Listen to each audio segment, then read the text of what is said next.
Another test of their faith, ito yung sila ay nasa dagat. Sabi sa verse 22, immediately, Jesus made His disciples get into the boat and go before Him to the other side while He sent the multitudes away. And when He had sent the multitudes away, He went up on the mountain by Himself to pray. Now when evening came, He was alone there. Pasinin nyo, no? Deliberately, nag-set ang Panginoon ng panahon para sa Kanyang sarili, para manalangin sa Kanyang Ama. We must take deliberate time, friends and brethren, to be with God alone. Huwag nating sasabihin, I'm so busy, I don't have time for God. If you don't have time for God, you are too busy. Ano pa mas mahalaga? Kahit gaano kaganda yung ginagawa natin, without time with the Lord, we will find ourselves lost, weak, ready to give up. Masyado ka nang mabobombard ng so many things happen in everyday life. Hinahayaan ba natin mangyari yun? Masarap sa Christian, every day to recharge in the strength of the Lord. You still value that time. Talagang very particular ang Panginoon doon. Kaya hindi masama na magkaroon ng time alone. After being so busy, lalo na kung yung time mo, kasama ang Panginoon, lalapit ka sa panalangin, magbabasa ng salita, you'll sing. Napakasarap. Very, very refreshing. Kaya maraming tao sumusuko, di ba? Handa nang mag-give up. Why? Wala na saan pag-uugutan ng pag-asa. Parang day in, day out. It's just like a routine. Wala. Hanggang maubos na lahat. Ganun kahalaga and deliberately ginawa ng Panginoon yun. And then what happened, sabi sa 24, but the boat was now in the middle of the sea, tossed by the waves, for the wind was contrary. Malakas. Hindi umaayon sa kanilang panahon. 25, now in the fourth watch of the night, fourth watch meaning from 3 a.m. to 6 a.m. Alam niyo naman, sa kanilang date or time, hinati yan sa apat. At yun yung sinasabing fourth watch of the night. Madaling araw pa yan, papunta sa pag-uumaga. Jesus went to them walking on the sea. And when the disciples saw Him walking on the sea, they were troubled, saying, "It is a ghost," and they cried out for fear. Imagine the scene. May malakas na bagyo, malakas ang hangin, tapos madilim at marahil ang sinag lang na nakikita nila galing sa buwan. And then may makikita kang naglalakad sa dagat, kalagitnaan ng dagat. Isa lang maiisip nila. It must be an apparition, pangitain. Imposibleng tao yun. Walang taong gumagawa ng ganun. Kaya sila natakot at sumigaw. But notice our Lord's reaction. But immediately Jesus spoke to them, very personal, saying, "Be of good cheer." In other words, take heart. Magpakatatag kayo. Have courage. Bakit? It is I, do not be afraid. At yun ang ginagawa ng Panginoon. In the midst of our own doubts and fears, at yung mga maraming bagay na gumugulo sa atin, kapag siya ang kumatagpo sa atin, He calms our fears. Truly, Jesus can bring us peace and comfort that we need. Sa Kanya lang manggagaling yun eh. Ba't sa iba-iba natin hinahanap? It's as if, pag dumami ang pera mo, mapayapa ka na. Sigurado kayo? Daming taong napakayaman, papakamatay. Walang Diyos eh. Maraming tao na naabot na yung kanilang pangarap sa buhay. Wala pa rin kakontentuhan, walang kapayapaan. It's only from our Lord Himself. And Peter answered Him, verse 28, and said, "Lord, if it is You, command me to come to You on the water." Somehow, again, napapahanga ako kay Peter. Siya lang ang nagkaroon ng lakas na loob na humingi sa Panginoon ng isang bagay na imposible. Di ba? Sino magde-dare? Marami. Kung naisip man nila, nasa loob lang yan. Pero siya, talaga namang sinabi niya. And ang point is, do we still believe that God can do even beyond what we can do. Higit pa sa kaya natin. Di ba yun nga ang point to Ephesians 3:20? You know that verse, right? Ephesians 3:20. Now unto him that is able to do exceeding abundantly above all that we ask or think, according to the power that worketh in us. Hindi nyo ba nakita puro superlatives? Exceeding na, abundantly pa, above all. Gaano kalayo ang kaya nating isipin o hingin? Malawak-lawak din yan. Pero kahit yon, even beyond that, and God's power is working in us. Do we still see the greatness and power of God? You know what? Because Peter was willing to ask the Lord for something that was seemingly impossible, the Lord granted the request. Sabi sa 29, so he said, "Come!" And when Peter had come down out of the boat, nanginginig pa siguro, no? He walked on the water to go to Jesus. Imagine how Peter felt. He was doing something that no other man had ever done. Again, the impossible. Why? Because God is a God who can do the impossible. Hindi mo naman dahil sa magaling si Peter. It was because yun ang kinumand ng Panginoon. No wonder when William Carey understood that thought, natatandaan niyo kanyang famous saying, expect great things, kanino? From God, attempt great things for God. If you cannot expect great things from God, hindi ka pwedeng mag-attempt ng great things for Him and for His kingdom. Is that the desire of your heart na magpakilala ang Diyos in a great and mighty way that you have never, ever known before? Posible yun because yun mismo ang gusto ng Diyos. Lumalim tayo sa pagkakilala sa Kanya, mamangha tayo sa Kanya, but we have to learn to believe. Now, kahit nag-ask na si Peter ng great thing, hindi naman doon natapos eh. Sabi doon sa 30, but when he saw that the wind was boisterous, anong sabi? He was afraid. Ano ba yung mga bagay na nagpapaalis sa atin sa ating constant na pagtingin at pagtitiwala sa Panginoon? Kung magiging honest tayo, napakarami niyan. It can be ourselves, it can be our family, it can be our dreams, it can be our limited resources, it can be our health. Kahit anong bagay, the cares of the world can take our eyes off our Lord. Can be anything. And when was the last time you truly looked to Him without doubt? Sa marami, matagal-tagal na yan, no?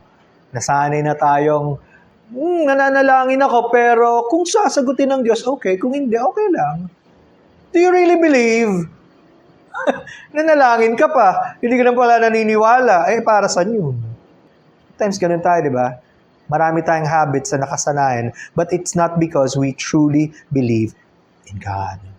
He became afraid. At ang sabi, and beginning to sink, he cried out saying, Lord, save me! Instant lang yun. Wala nang maraming pag-iisip. Alam niyang wala siyang pag-asa kundi ang Panginoon. And once we realize, marami tayong takot, maraming bagay na umaadlang sa atin for a great and wonderful time to know this God, dapat ilapit agad natin sa Panginoon. Huwag niyo nang patagalin.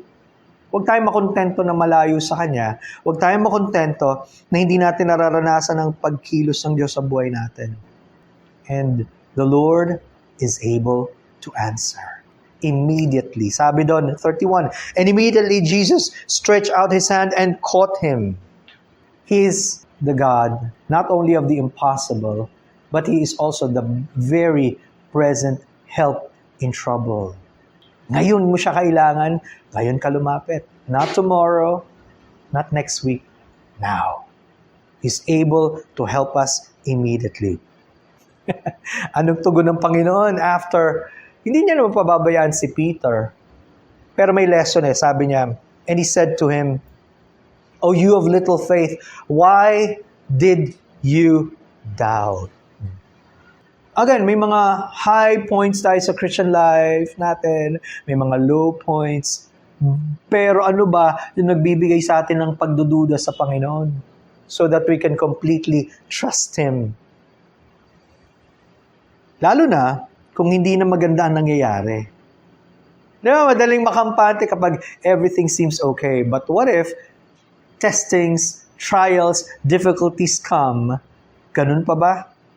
Katibay yung ating pananampalataya sa Kanya? Ano ba nangyayari pagka maliit ang ating pananampalataya? Sama, mayroong mga insights na binigay si David Guzik, but nilagay ko to sa Tagalog. Kapag meron tayong maliit na pananampalataya, pinapalitan nito yung lugar dapat ng malaking pananampalataya. At ang problema, maraming tao nakokontento na maliit ang pananampalataya. Imbis na makita nilang hindi dapat maliit. Di ba? Hindi pwede magsabay eh. Alam ka namang sabayan, malaki ang pananampalataya at maliit na. Mamimili ka at kapag nagkaroon ka ng maliit na pananampalataya, minsan ayaw na ng mga tao na magkaroon ng malaking pananampalataya. Meron naman eh. Inaagaw niya yung lugar sa puso natin. Pangalawa, mas maraming tao naghahanap ng mga signs, yung mga tanda. Doon sila naniniwala. Pag hindi ginawa ng Diyos, hindi ako maniniwala. Di ba, yun nga ang hiring ng mga hindi naniniwala sa Panginoon. Anong sign ipapakita mo para maniwala kami? Hindi ba ibinigay na nga yung greatest sign of all, yung pagdating niya? Ano pa bang kulang? Yun ang ginagawa kapag maliit ang pananampalataya. Pag maliit ang pananampalataya ng tao, mas believe siya sa sarili niya kaysa sa Diyos. Kaya ko naman to eh. No? Nagawa ko na before eh. What would prevent me? Hindi sa Diyos ang tingin. Pag maliit ang pananampalataya mo, madali ka maapektuhan ng mga nangyayari sa paligid. Taas baba ang prices ng oil, ng bilihin. Para bang, okay, ano pa ba mangyayari sa amin? Parang hindi pa ba tayo maabot sa ano? Ganun din, fluctuating din ang pakiramdam ng karamihan. Yun yung maliit na pananampalataya. Madaling maapektuhan. And finally, kapag may panganib, parang ang tingin mo napakalaki. Takot na takot ka because of exaggerated view. Baliktad eh. Hindi mo makitang malaki ang Diyos. Ang nakikita mo, malaki yung problema. At parang ang maliit ang Diyos. Again, mali ang pagtanaw dahil sa maliit na pananampalataya. On the other hand, hindi ko mo maliit ang pananampalataya, wala nang kwenta. Tingnan naman natin ang positive side. Kahit papaano, kapag merong maliit na pananampalataya, pwede ka pa rin humugot ng kalakasan. Bakit? Ibig sabihin, pag may maliit kang pananampalataya, nananampalataya ka pa rin. Maliit nga lang. Pero totoo pa rin mananampalataya. Hindi ba sabi sa nagsisimula yung faith like a grain of mustard seed? Kahit maliit yan, yung seed na yun, may buhay na yun. At doon naman nagsisimula ang lahat. Lalo na yung mga bagong Christians, nagsisimula sa maliit, pero lumalago. Hindi nananatiling maliit. So kahit maliit yan, buhay pa rin yan. Pangalawa, kahit maliit ang pananampalataya, makikita mong may pananampalataya dahil nagpipilit lumapit sa Panginoong Jesucristo kahit nahihirapan. Pwedeng bumabagsak, pero babalik sa Panginoon. Doon mo malalaman yung totoong Christian. Hindi eh.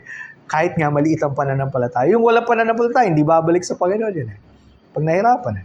Pangatlo, kahit papaano, paminsan-minsan, may nagagawang dakilang bagay, yung maliit na pananampalataya. Pero, paminsan-minsan. Just like in our story, there was something miraculous na nangyari kay Peter. Even though he had that small faith. Ang taong may maliit na pananampalataya, nananalangin pa rin. Lumalapit pa rin sa Diyos. Hindi nga lang marahil palagi. Pero at least alam niya sa Diyos siya lalapit.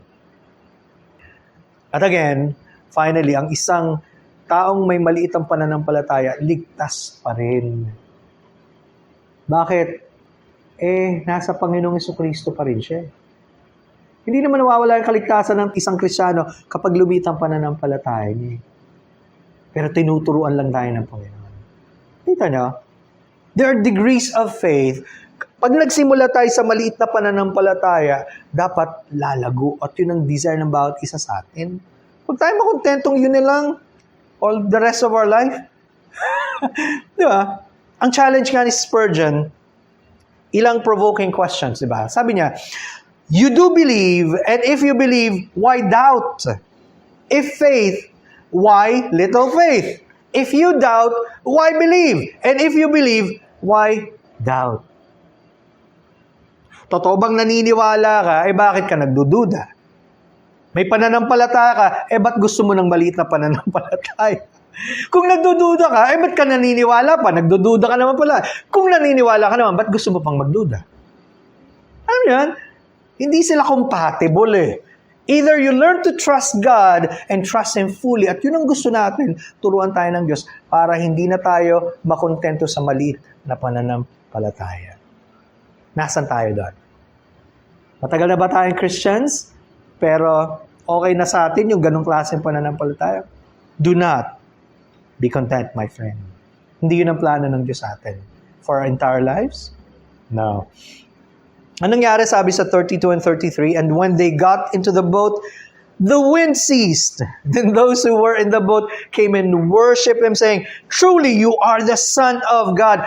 A very unforgettable encounter with the Lord Jesus Christ. Hindi lang para kay Peter, sa lahat ng mga kasama nilang nakakita.